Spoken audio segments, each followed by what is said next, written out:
do you have to go in then?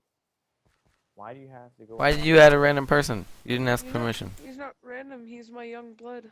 I'm not in a fucking random. God. Oh, he'll call me chill. No. He called me. I'm leaving. random. No, please don't. I'm on Badlion. He's actually really cool.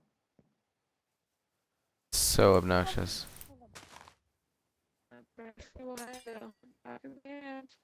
You're already all screwed up.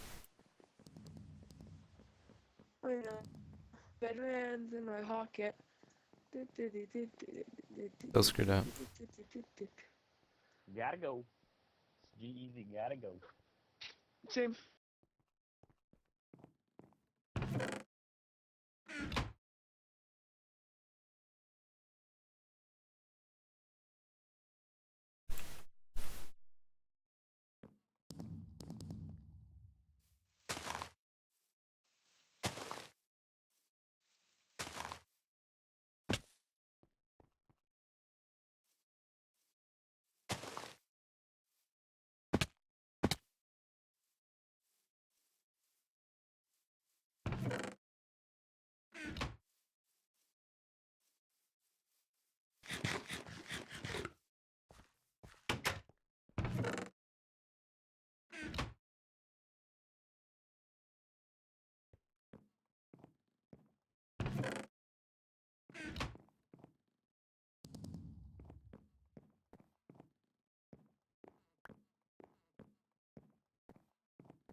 Codec when they're working, but then we'd be right back where we damn well left off, with highly skilled video editors staring at their barely functional computers, waiting for a big queue of videos to transcode. So no, we needed a way to avoid that by using our overpowered hardware. And the answer, of course, is to do the transcode at the time of ingest, or when the footage is initially removed from the camera.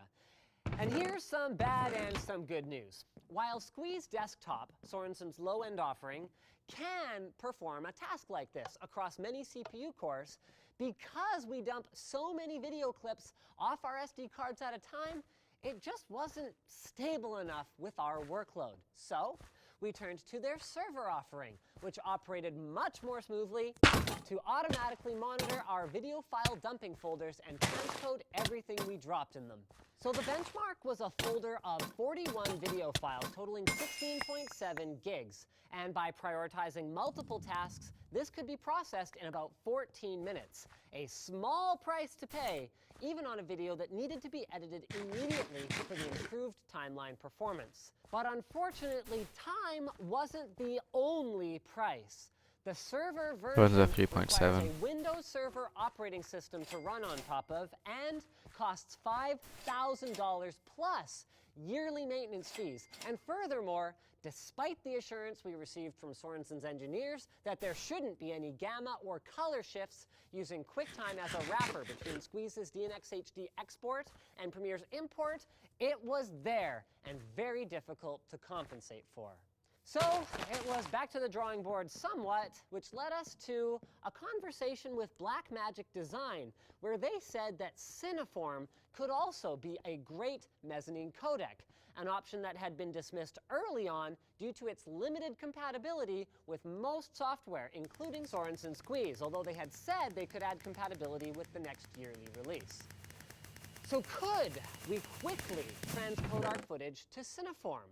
It turns out that yes, even with only 30% CPU utilization, effectively 10.5 of our 36 cores, Adobe Media Encoder, yes, back to that again, managed to kick Sorensen's ass, converting to Cineform versus Sorensen converting to DNxHD. And all of this without a significant loss in quality, regardless of whether we're working with native 4K footage for better green screen and punch-in performance, or settling for upsampling 1080p footage for our finished project. By the way, please see this video for more details about the benefits and the drawbacks of 4K. So that's all fine and good, Linus, but does Cineform deliver? The answer, again, yes.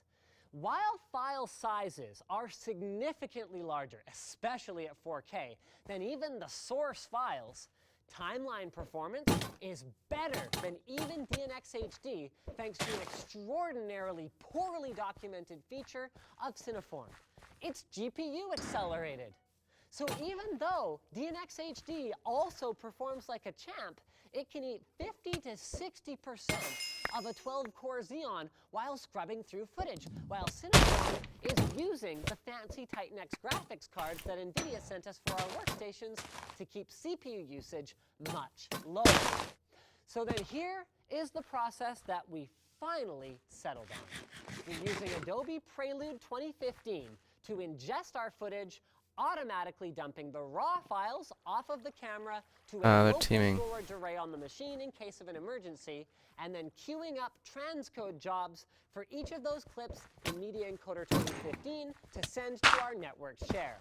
We then use Media Encoder 2014, which is included with your Creative Cloud license, by the way, to monitor the watch folders that we export our finished jobs into and turn those into H.264 files ready for publishing on websites like YouTube, Youku, Bilibili, and Facebook. And while hitting both instances of Media Encoder, we've seen CPU usage as high as 90%. But that doesn't mean that you need a multi-$1,000 network render machine to utilize this workflow. All we've demonstrated here is that it's scalable to that kind of hardware for a small team. You could easily take advantage of this on a smaller scale with a low-power network machine if you just wanted to improve your timeline performance and not sit around waiting for exports on your main station while something else works on that. Speaking of things that run in the background, TunnelBear is an easy-to-use privacy app for mobile, desktop, and browser. So they got support for iOS, Android, Mac, PC, and Chrome. It allows